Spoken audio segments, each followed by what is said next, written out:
চলো আজকে তোমাদের একটুখানি একটা রেসিপি দেখাচ্ছি। এটা হচ্ছে সোনাখড়কে মাছ, তোমরা হয়তো সবাই চেনো। এই মাছটা আমি একটু নুন হলুদ দিয়ে একটু কাঁচা সর্ষের তেল দিয়ে মাখিয়ে রাখলাম।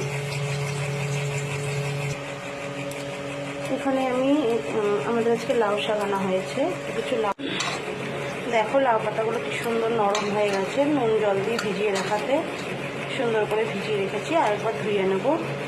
আর এখানে আমি সর্ষে, একটা শুকনো লঙ্কা, দুটো পাকা লঙ্কা আর একটু রসুন দিয়েছি। এখানে তোমরা লঙ্কার পরিমাণটা আরও অনেক বেশি দেবা, যতটা ঝাল দেবা তত টেস্ট হবে, কিন্তু আমার শরীরটা খারাপ থাকায় আমি ঝালটা কম দেব।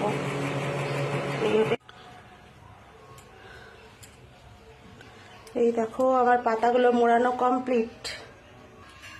এখানে আমি একটা ফ্রাই প্যান দিয়ে নিয়েছি। ফ্রাই প্যানে আমি একটু সর্ষের তেল দিয়েছি, খুবই অল্প, কারণ সর্ষের তেলেই এইসব জিনিস ভালো লাগে।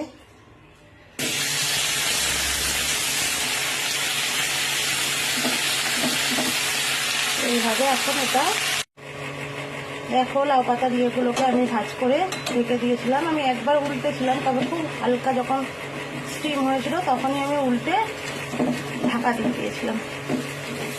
এভাবে আর একটু কড়া করে নেবো, দিয়ে আমি নামিয়ে ফেলবো।